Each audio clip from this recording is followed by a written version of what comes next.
Hello, everyone, and welcome back to the Constantia Nek Podcast, where we're talking all things Two Oceans Marathon or Two Oceans Ultra Marathon. As usual, Sean is with me yet again. Sean, good to have you here.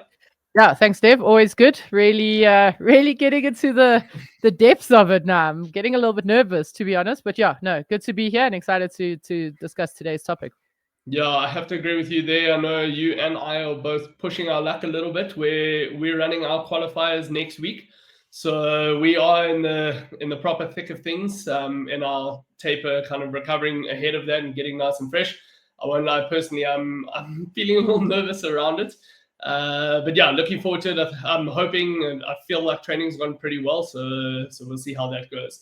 I think maybe just on that, if you can, as usual, we'll get started with where we should be now from a training point of view. Let us know what are we thinking about at the moment, training wise.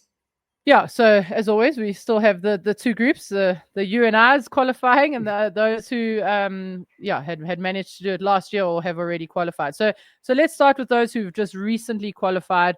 You perhaps will either be coming out of a recovery week, so a rest week from running, and now it's key that you build your running back slowly. Okay, so don't just jump back straight into the plan and go for really, really long runs. You want to build back in a little bit slower. So start with a 45-minute run, perhaps build that up to, on the weekend, maybe an hour and a half, maybe 2-hour run. But yeah, you want to come back slowly after that rest week. If you've been training through because you recovered at the beginning of the year or last year, of course, you would have been really doing your main block of training here. And ideally, really starting to feel like you're reaping the rewards of the work that you've been putting in. You may be feeling like you're getting a little bit tired, and that's a normal feeling. Some tired is it means we're pushing, but of course, overly tired and not taking enough rest is the fine line that we need to look at it. You perhaps are coming into a recovery week next week, so there is reason for that tiredness you've built up, and you're coming down into that recovery week. So, and then of course you have the devs and shoners of the world who are qualifying at the last opportunity. But if you remember, that's not necessarily a bad thing. Okay, we are, like Dev says, pushing our luck here. But at the beginning I said, you would like to qualify early, but you really need to qualify when you're ready. Okay, so just because we're doing it this weekend, Dev, doesn't mean it's necessarily a bad thing. It just means that now we need to be ready for that. And so that's quite a key aspect. For all of us, we will be coming into our longest run. Okay, those of you who are training and have been training consistently through, you qualified last year, your long run isn't coming yet. Okay, it's going to be soon. I know we keep throwing forward to when this long run is coming, but your longest run is still coming up. Those of you who have qualified perhaps in the last week or two, you are much like the first group I've spoken about. Your longest run is still coming up. And those of you who are qualifying in this last weekend of qualifying, this will essentially be your longest run. Okay, so that's quite a key thing to note, that normally when everyone else is then going to be doing perhaps a 4-hour 30, 4-hour 45 long run, you guys would have used your marathon as your longest run, and you will then do a long run, but that won't be your longest run. This qualifier this weekend will essentially be your longest run. Okay, so that is quite key. Yes, we are also still building on some speed endurance. So if you're coming into your marathon, you would probably into your qualifier, you would have come out of a speed endurance phase. Those of you who have been training, we've been building on some running strength, so some 2-minute hills. We might move into perhaps some 1-minute hills, depending on your level and who you are. So we focus a little bit more on power, but very often in the plans it'll show a 2-minute hill repeat there as well. But just keeping that consistency of building that strength. And the key thing here, though, guys, is that we really, really just don't want you to panic. Okay, I know it's a key part of the training. We've still got a block of training to go.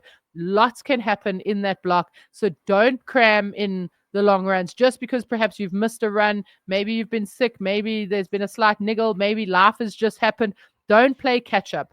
When we play catch up, that's when we land up being at a higher risk of injury. Go back and listen to last week's chat all about injuries, but it's really key. Don't panic here.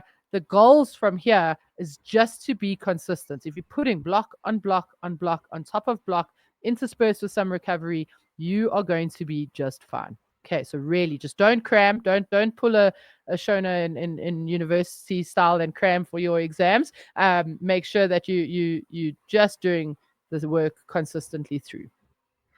Thanks, Sean. Yeah, I realize I've left everyone in suspense here, so not mentioning what the main topic of today's podcast is, and we're talking all things gear, kit, shoes, what have you.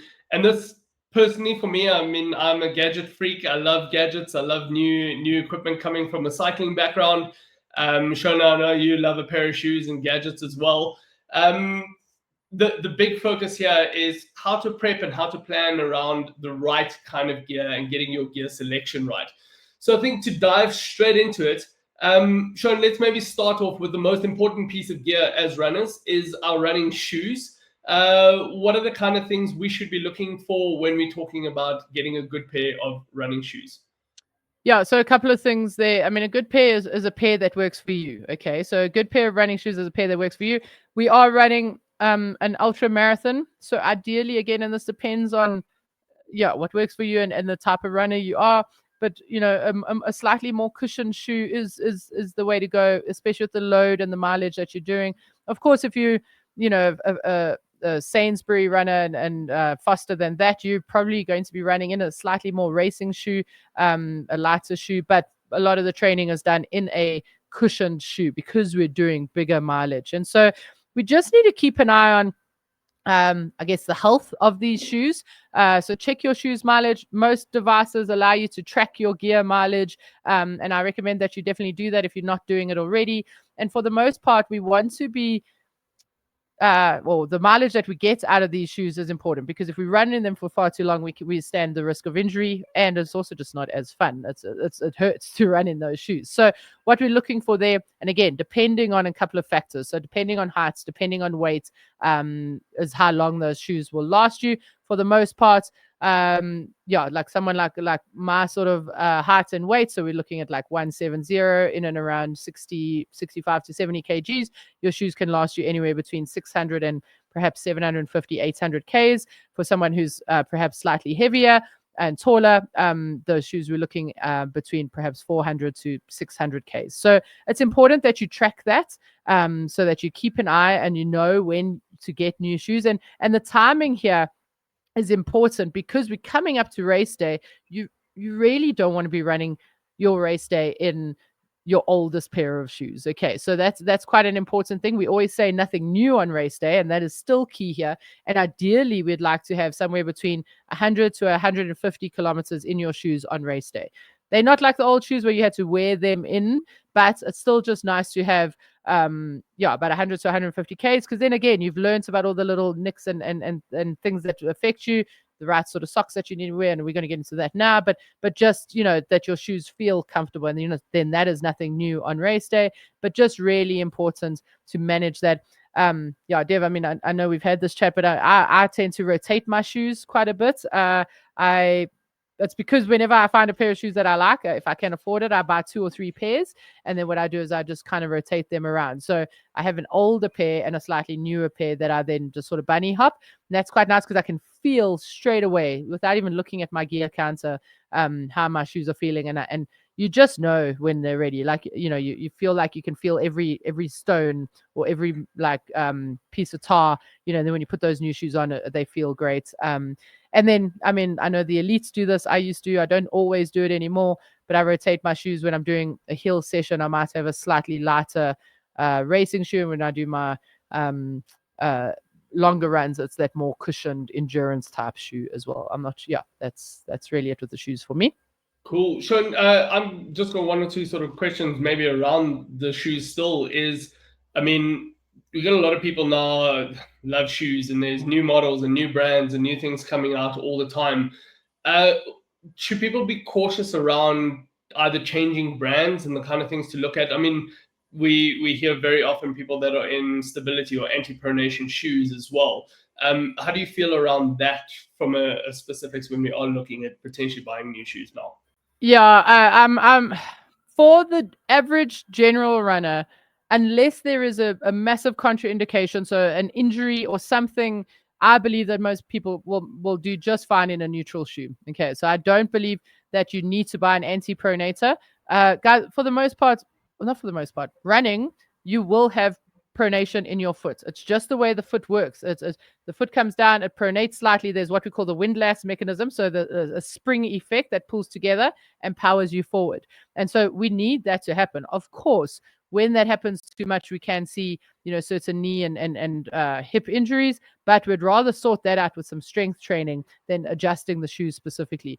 If you've been for a proper assessment with a podiatrist and they've recommended a pair of shoes, yes, by all means, go with that. But for the most part, the average runner does not require an anti-pronator shoe. They'll benefit more from good technique and good strength training to help them with that. Yes, and I wouldn't change brands necessarily. I just sort of have the mantra of, if it's not broken, don't fix it, right? So or don't change it. So if your shoes are currently working for you, I would stick to that. Whether the brand, whether the model, try not. We are getting closer to race day now, so unless there is an issue with your shoes, I wouldn't change anything now. I would rather look to change that after Two Oceans race day. Awesome. The kind of burning question around shoes, and I know this is one that we tend to see. People see the elite level runners at Olympics and world marathons that are running in super shoes, and they go out and they buy themselves a brand new pair of super shoes that you might need to take a mortgage out for. But what are your thoughts on super shoes at the moment? If you're over 50 and want to recover from sessions faster, run pain and injury-free, and improve your endurance, then be sure to join Lindsay and I for our upcoming Faster Beyond 50 Masterclass. In it, we'll show you how we helped a 70-year-old run a 47-minute, 18-second 10K, and how you can take those exact same principles and apply them in your training. Simply scan the QR code that's on screen right now, or click on the link in the description below to save your seat in the training now. We look forward to seeing you there. I mean, I think that's the first place to start. Is they're really, really expensive. They double the cost of what your normal shoes are going to cost you, and you're going to get half the mileage in them, if that. For the most part, I mean, the super shoes, you're getting 350 Ks at most in them.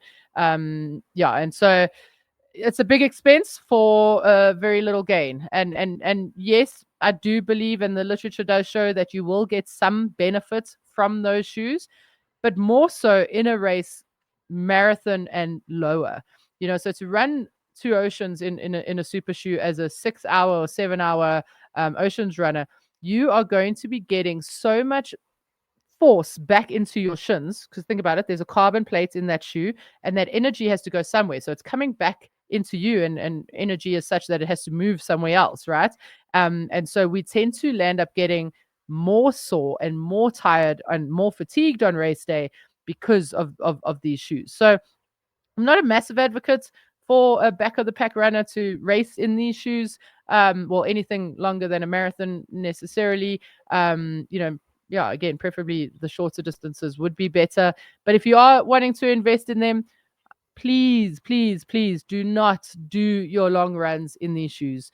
The risk of injury, as I mentioned, because that energy return from the carbon fiber plates into your shins is huge. And so there's a high risk of injury there. So please don't do the long runs in them. If anything, just do your intervals or your track sessions in those shoes. But again, for a race like Oceans, I don't really see the benefits thereof. And call me old school or call me boring, but I am a bit of a I like the sanctity of sports almost a little bit, and I personally want to know that I've got my race result. I'm not getting that from an outside source, all right? So, but I am, before Dev comments about me being old, I am just a little bit I guess traditional in that sense, but I know some people like them. I think they're expensive. I am just warning you of the risk of injury by training in them all the time. Fantastic. Thanks for that, Sean. Obviously, shoes aren't the only piece of kit that we need to focus on. I mean, there's a lot of moving parts and a lot of sort of rubbing points. The rest of your running kit, so shoes, vests, those sort of things, talk us through that. Yeah, so find find stuff that's comfortable. Okay, so that's a key thing. And again, as much as we sound like broken records here, practice the kits that you're running your race day kits in. Okay, so very often most likely it's a sort of the done thing to run oceans in your club kits. So guys, really important, do a couple of long runs in your club kits. Okay, so as an example, I don't always train in my club kits unless we're doing a local race as a training run, but I don't always train in it. So but by training in it, you'll learn, there's a little bit of chafe here, or on my neck or something, so to put Vaseline in the right sort of places. So practice running in this kit. But again, find stuff find shorts or tights or whatever you run in that are comfortable. And I quite recommend finding a pair of shorts or tights that have, and most of these will have them now, have pockets, so you can put your gels, put your nutrition in.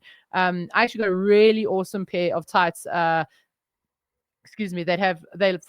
trail, and they've got like a mesh piece around the belt. So it's really cool because you just slide all your nutrition in there. So I don't actually need like a race belt or something. So that's really, really cool. But I highly recommend just practicing and running in that kit so that you know where you're going to chafe, and so you can prevent that on race day. Check the seams of these shirts and of your shorts, and of your underwear, of your socks, and make sure that doesn't affect it. I definitely recommend that you don't run. I know it feels nice, but don't run your race day in a new pair of socks.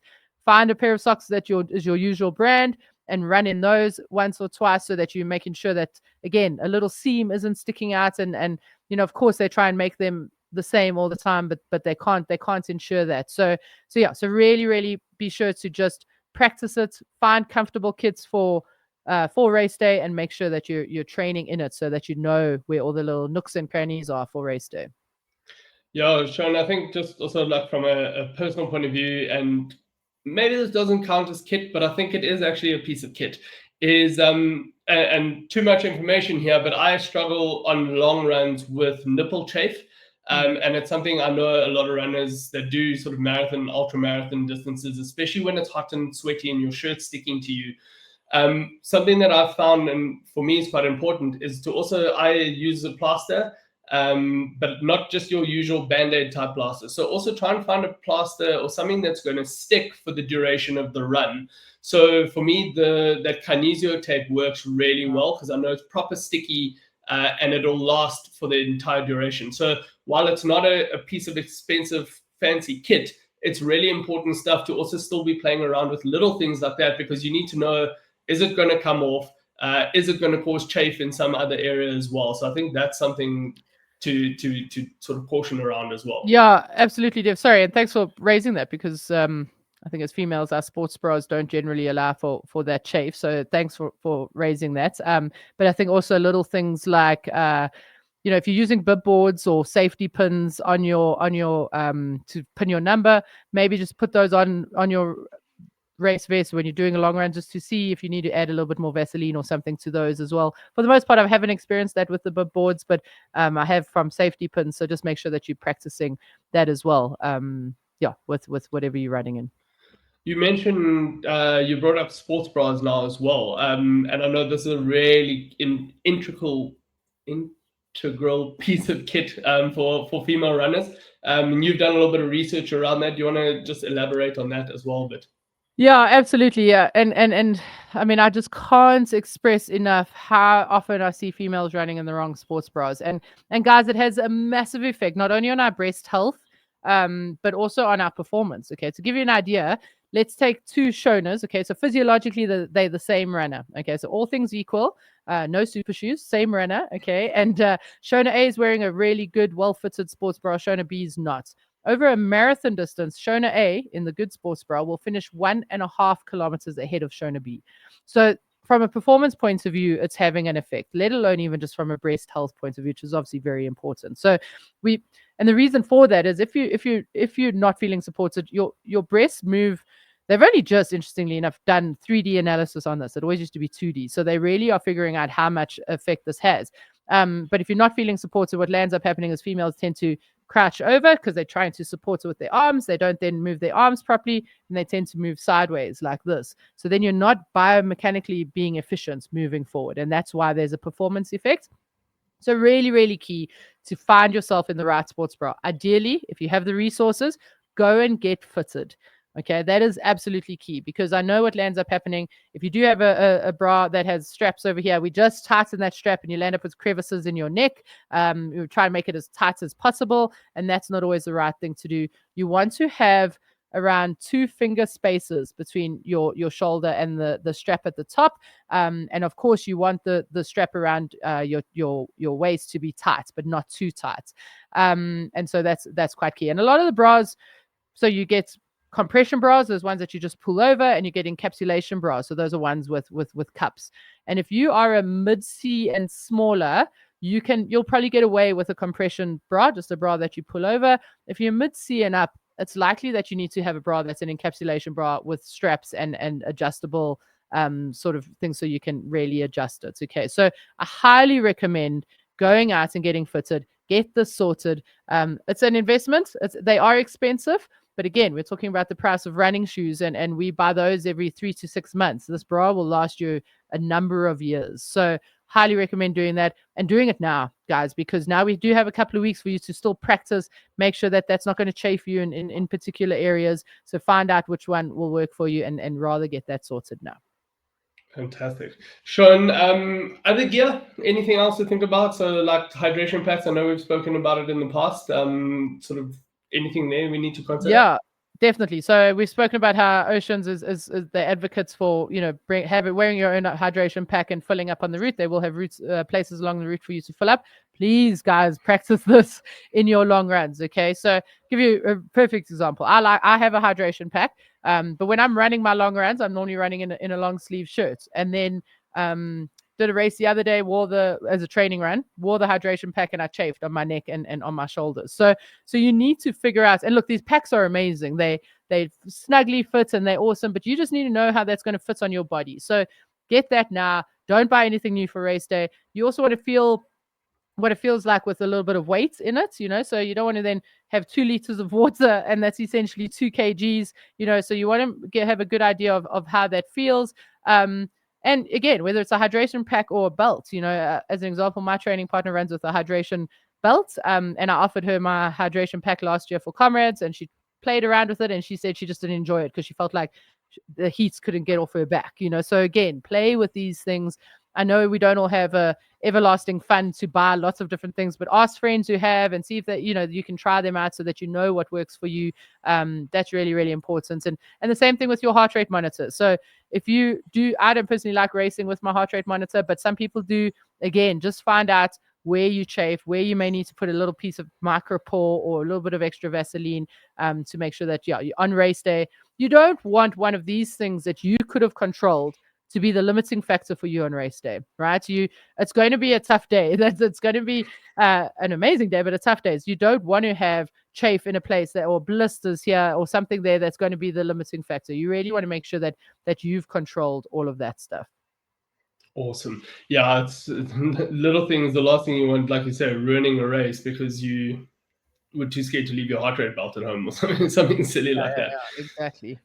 Sean, just moving on back to kind of the training aspect of things. I know at this phase, while we are getting closer to race day, we still do have a little bit of time to maybe make some adjustments in terms of training and that. Are there any last minute adjustments that can be made to the plan, or should we be staying away from that? Yeah, it does depend, Dev, but some people might be coming into a recovery week next week. If you have been doing time trials consistently and you do another time trial and that time trial improves, we could look at that threshold pace and perhaps adjust your training paces for the last 4 weeks, for the last block. But that would really be the main aspect that I would suggest that we train. Change. So I don't, like if that is the case where we might change your training paces, yes, let's change that up for the last block of training. But don't make those changes just because you think it's going to make you faster or better or fitter or better for race day. Okay, we need verified information to be allowed to make those choices. And so, yeah, and to second that, on the other side of that coin is, as I mentioned earlier, don't cram, don't panic. So if there are any last minute adjustments that we need to make, they shouldn't be in and around, oh, I don't feel like I've done enough, I need to do more, let me add in another long run, instead of going for 3.5 hours this weekend, I'm going to go for 4. Don't cram that all in, because that is just going to put you at a risk of injury. It's going to cause you to not be consistent for the next 4 or 5 weeks of training, which is what we really, really want. And so in this situation, less is more, right? So as we're getting closer to race day, and we'll touch on obviously the taper and stuff, but if you miss one session here and there because of life or illness, or your kids are sick, or work is just getting in the way, missing one session is not the end of the world. We want to have consistency, but don't do that at the expense of cramming everything in. Don't try and play catch up there as well. So don't panic and don't cram is really the message of the day for me this week. Awesome. Sean, obviously this is a topic when we're talking about gear and stuff that I know you and I can definitely talk about for days, but obviously we can't. I think, just to kind of wrap up, for those of you who are doing your qualifier this coming weekend as the last opportunity, good luck. Sean, good luck to you. Yeah, good luck to you. Thanks. And again, guys, like we say, we really are coming into the meat of it now. So as Shona said, don't panic. I know it's a daunting thought, and there's still quite a lot to come. But we here. That's why we're here. Jump into those comments. Let us know how your training's going, how you coming along. If you've got any questions, pop them in there. We'll hopefully try and get to 1 or 2, at least sort of center some of the podcast content around them as well. So happy training. Good luck for those of you running this weekend, and we'll see you in the next one. Take care. Bye, team.